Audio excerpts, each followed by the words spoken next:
Hello, friends. I'm back again. This time I'm going to tell you the plot of a quite interesting film called Gangubai Kathiawadi. Okay, let's get straight to the story.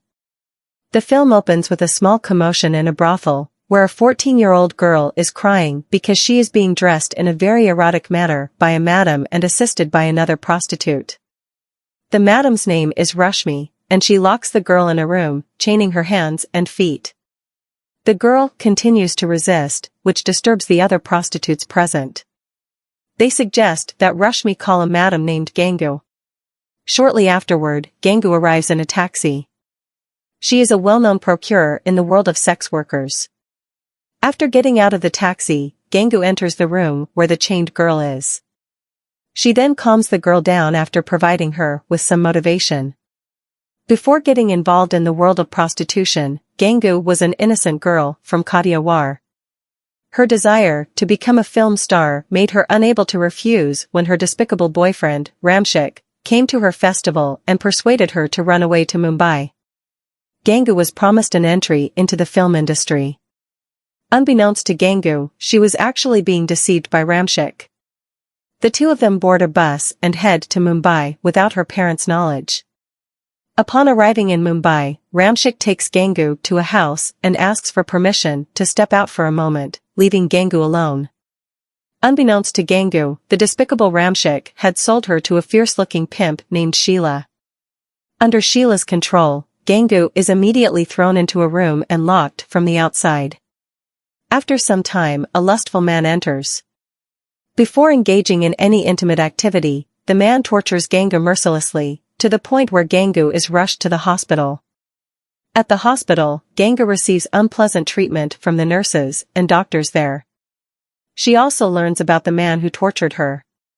He is a henchman of the most influential Mafia boss in Mumbai, named Rahim. Gangu then goes to meet Rahim in search of justice. She tells Rahim the sequence of events, and Rahim promises to take action.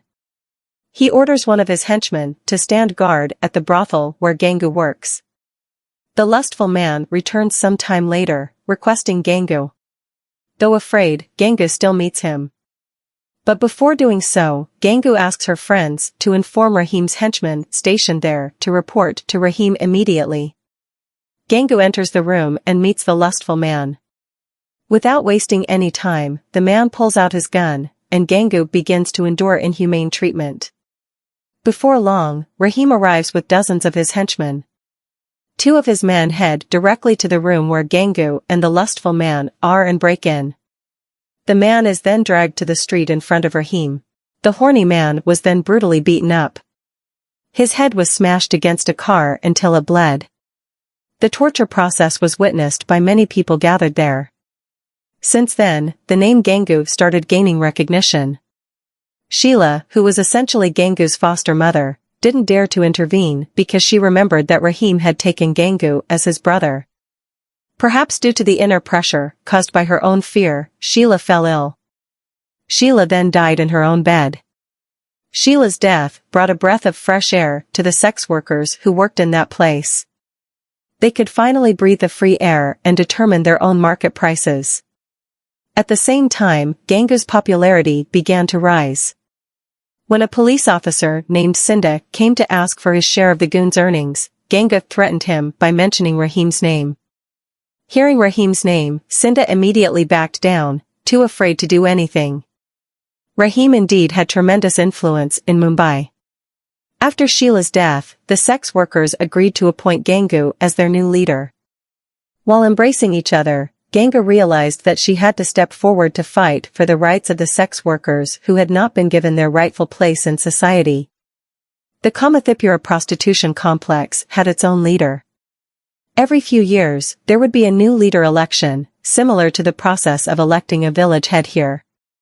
Gangu felt responsible to fight for the dignity and honor of the prostitutes, and that couldn't be done from outside the system. She needed to nominate herself for the election. In that red light district, the leader was a transgender woman named Razia. She had tremendous influence and connections within the government and security circles.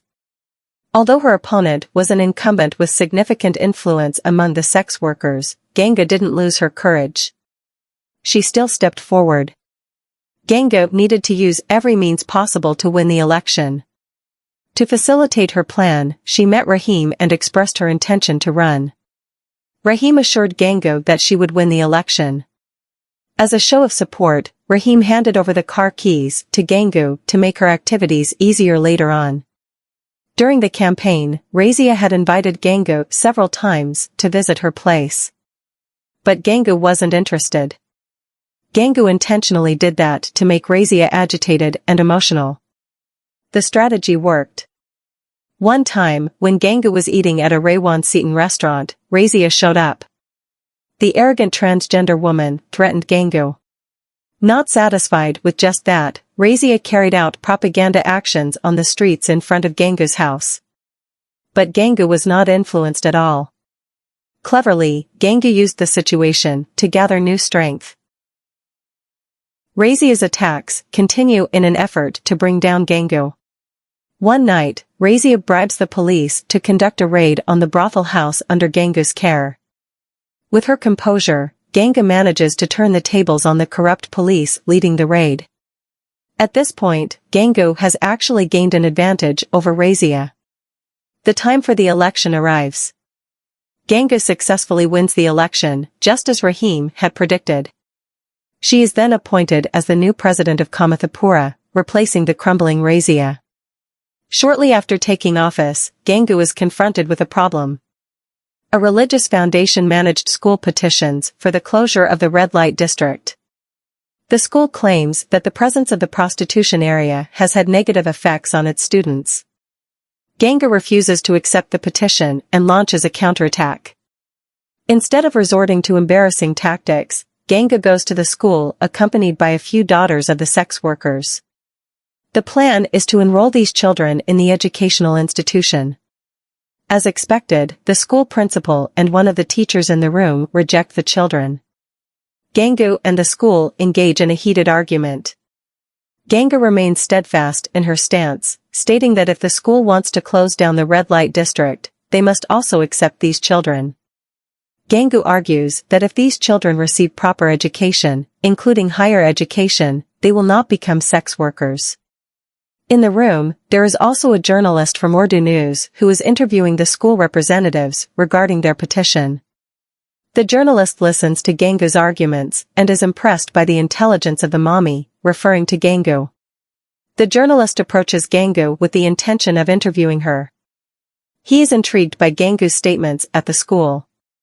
He takes a photograph of Gangu and promises to publish it in his magazine. Amidst the photo session, the children mentioned earlier arrive with sullen faces. Apparently, the school authorities did not allow them to enter the classroom.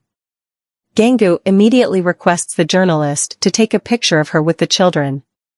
She is angry at the school's authoritarian decision. Some time later, the journalist returns with a magazine featuring Gangu and the children on the front cover. It turns out that the Urdu News report on Gangu has captured the attention of the Indian public. The journalist suggests that Gangu participate in a women's rights event organized by the State Commission for the Protection of Women and Children in Mumbai. One of the topics to be discussed at the event is the issue of education for sex workers. At this event, Gangu becomes one of the speakers. In front of hundreds of participants and dozens of journalists, Gangu begins her speech. She asserts that the sex workers in the red light district are citizens who have the same rights as any other citizens. Regardless of their profession, they are still human beings with dignity and worth. She also casually mocks the officials who always act hypocritically, even though they also rely on the support of sex workers. The same goes for the police and men in general. They criticize the red light district, but often seek pleasure there themselves. Gangu's speech concludes with enthusiastic applause from the forum participants. Gangu becomes increasingly famous throughout the country.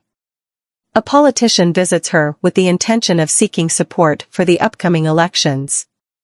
Gangu requests a condition that if they want support from the red light district, they arrange a meeting between her and the Prime Minister. The condition is eventually granted.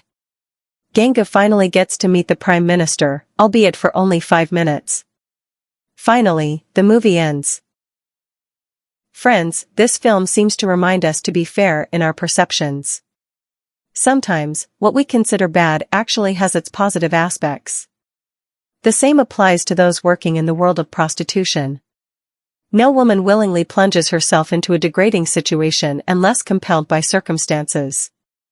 So, let's start being fair from within our minds. Don't forget to like, comment, and subscribe.